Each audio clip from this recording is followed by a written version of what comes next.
உன்னை ஒன்று கேட்பேன், உண்மை சொல்ல வேண்டும். சரோஜா தேவியிடம் இதுதான் கேட்க வேண்டும். நிஜமாகவே நீங்கள் மறைஞ்சிட்டிங்களா? அது எப்படி?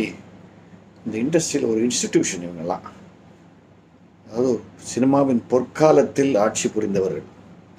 இவங்கெல்லாம் மறைந்து விட்டார்கள் என்றால் அது மனசில் ஏற்றுக்க முடியல. எனக்கு இதே மாதிரி ஃபீலிங் நடிகர் திலகம் சிவாஜி இறந்த போது இருந்தது. இது சாத்தியமா? இவங்கெல்லாம் இறக்க முடியுமா? இவங்களுக்கு மரணம் உண்டான்னு தான் எனக்கு தோணுது. அப்படி தான் எவ்வளவு வருஷத்து ஃப்ரெண்ட்ஷிப்பு, எத்தனை வருஷம் சின்ன வயசுலேருந்து பார்த்து வளர்ந்ததுக்கப்புறம் அவங்கள தெரிஞ்சப்புறம் எங்கள் 2 ஃபேமிலி ஸ்கூலில் அந்த ரிலேஷன்ஷிப். நான் மாதம் ஒரு தரம் ஃபோனில் அவங்கக்கிட்ட பேசுவேன். பெங்களூருக்கு நான் போனால் கண்டிப்பாக அவங்கக்கிட்ட பேசாமல் வரமாட்டேன். அவங்களுக்கு என் நாடகம் இருந்தால் அவங்கள அழைக்காமல் வரமாட்டேன் நான்.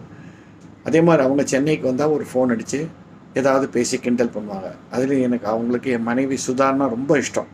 ஏன்னா சுதா ஒரு பைத்தியக்காரத்தனமான ஃபேன் சரோஜா தேவிக்கு.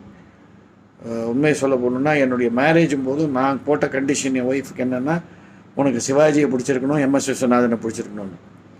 அவங்க போட்ட கண்டிஷன் என்னென்னா, உனக்கு சரோஜா தேவியை பிடிச்சிருக்கணும்னாங்க. ஸோ அப்படி we are close to each other.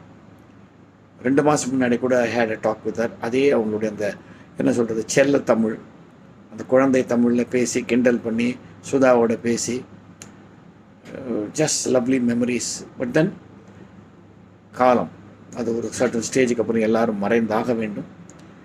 இவங்களுடைய மறைவை நான் இது ஒரு கல்யாண சபை தான் நினைக்கிறேன். ஏன்னா இந்த மாதிரி கிராண்டாக வாழ்ந்த நடிகைகள் ரொம்ப கம்மி. கடைசி வரைக்கும் அவங்களோட டிக்னிட்டியோடு வாழ்ந்தாங்க. அவங்க ஃபேட் அவுட் ஆனாங்கன்னு சொல்லவே முடியாது. சினிமாலேருந்து ரிட்டையர் ஆனப்புறம் பல முக்கியமான பொறுப்புகளை வகித்தாங்க சினிமா இண்டஸ்ட்ரியிலேயே. கர்நாடகாலையும் பெங்களூர்லேயும் அவ்வளோ மதிப்பு அவங்களுக்கு. தமிழர்கள் உள்ளத்துலேருந்து அவங்க மறையவே இல்லை.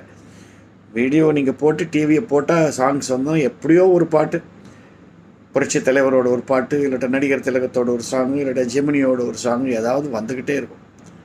அப்படி அரசாண்டாங்க அவங்க. இந்த காலகட்டங்களில் ஞாபகம் இருக்குது, தினத்தந்தியில் குருவியார் பதில்கள்னு வரும். அதில் ஒரு டெய்லி ஒரு 10 கேள்வியாவது சரோஜா தேவி பற்றி தான் இருக்கும். அப்படி she was a queen. But அந்த மாதிரியே ராயலாக இருந்தாங்க. ரொம்ப சந்தோஷமாக அவங்க வாழ்ந்தாங்க. ஒரு டிக்னிட்டியோடு வாழ்ந்தாங்க. டிக்னிட்டியோடு தான் மறைஞ்சிருக்காங்க.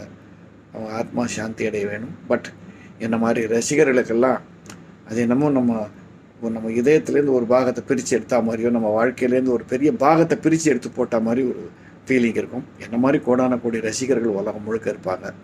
அவங்க சார்பில் அவங்க ஆன்மா சாந்தி அடைய வேண்டும். ஓம் சாந்தி.